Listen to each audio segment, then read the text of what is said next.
I used to sit in this little apartment, and it was a room. As a matter of fact, the room was so small, I remember I was able to open up the window and close the door while sitting on the bed at the same time. It was like 8 feet by 8 feet by 9 feet.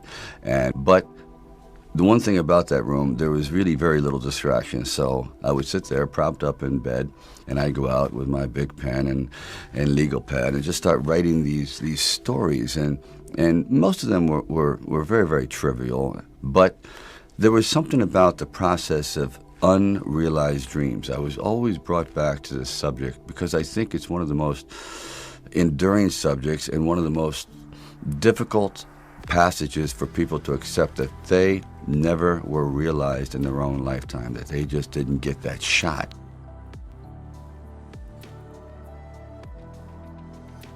Well, that festered in my mind for quite a while, and then eventually, after Lords of Flatbush, I decided it was a time to come to California. So I went to California, and I moved in the valley, and things weren't going very, very well there. As a matter of fact, I had to go out and try to sell my dog because it was either do that or he just was not going to be very well fed around the house. And then one night, I went to see Muhammad Ali.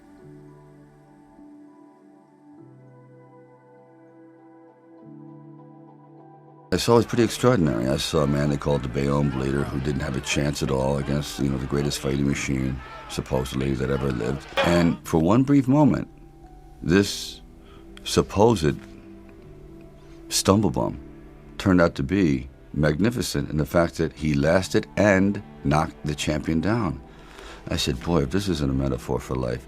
His entire life crystallized at that moment. He will be remembered for all eternity, at least among the fight fans. He did something extraordinary. I said, now that is probably what I need as a catalyst for an idea. A man who's going to stand up to life and take one shot and maybe go the distance. So I started to write. I first met Bob Shardoff and Irwin Winkler, and I believe I was there on a casting call. So we're talking a little bit, and I guess I really wasn't right for the acting part. And on the way out, I said, oh, I don't know if it matters, but I do a little bit of writing. He goes, really? I said, yeah, I'm writing this story. I have this thing about wrestlers, and I might do something about boxing. Well, he says, well, bring it around. And I thought, if I hadn't stopped on the way out, that's why I tell all actors or writers, don't give up. Keep talking. Eventually, you might hit a nerve somewhere, and they go, come on back. And if they didn't say, come on back, or bring it later and let's see what you've developed, I wouldn't be sitting here.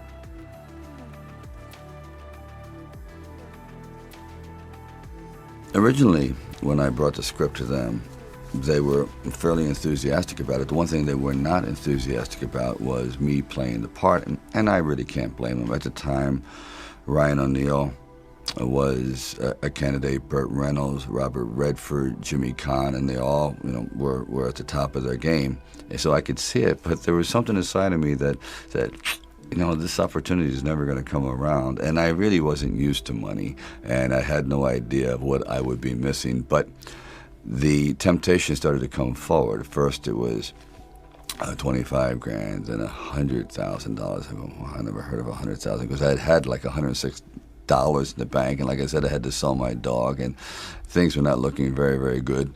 My $40 car had just blown up, so I was taking a bus to work, but still, it didn't matter. I wanted to stick with it. Then it went up to $150,000, $175,000, and it went up to $250,000. Now my head was starting to spin, and it went up to $330,000, and probably I heard it went up to $360,000, and I thought, all right, you've really managed poverty very well. You've got this down to a science. You really don't need much to live on. I had like sort of figured it out. So I was not in any way used to the good life. So I thought, you know what? If I know in the back of my mind, if I sell this script and it does very, very well, I'm going to jump off a building. And if I'm not in it, there's no doubt about it, I'm going to leap in front of a train. I'm going to be very, very upset. So this is one of those things where you just roll the dice and you fly by the proverbial seat of your pants. Say, all right, I got to try it. I got to just do it. I may be totally wrong, and I'm going to be taking a lot of people down with me, but I just believe in it.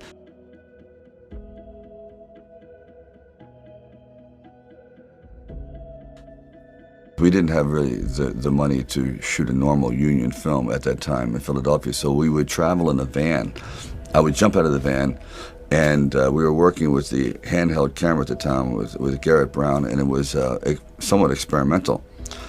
And he'd film me running through shopping malls and up down and steps and flights, curved corridors along the river, until finally my legs basically gave out and I'm like writhing on the ground, and I want to rise up and say, John, I'm dying here. And he goes, no, use it. Use the pain. I said, for what? I mean, I'm in misery. He goes, well, no, it's giving your character, it's giving him some depth.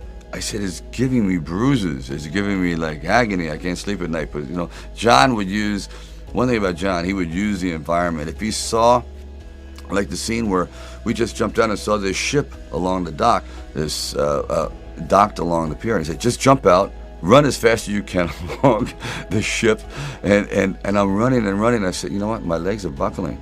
I'm literally going to crash down here. Teeth are going to go, jaw, face. I'm just going to be ground down to this flat-faced image. Please. And I just barely made it. As John he would have me run and jump park benches and down streets, and people are throwing things at me. Like when I had the orange thrown at me, and these people had no idea who I was. I was just some strange alien invader in a well-worn, tattered, baggy, incredibly ugly sweatsuit running through their neighborhood, and they're like throwing things at me. And we kind of like made it work, but actually I thought they were trying to hit me with the orange.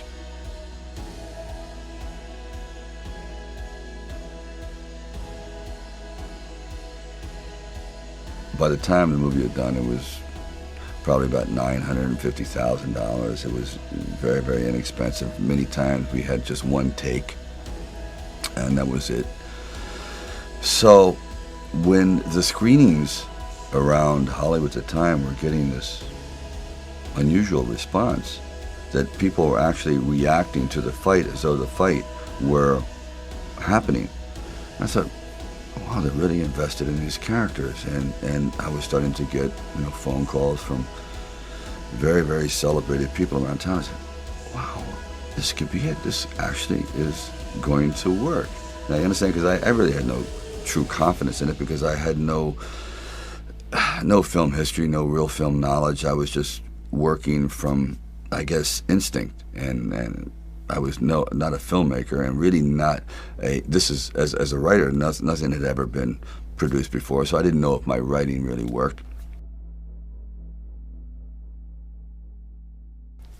Then finally, it was being shown at the Directors Guild, and this was going to be the test. And there was about 900 people invited, and it was a packed crowd, and the movie was playing terribly.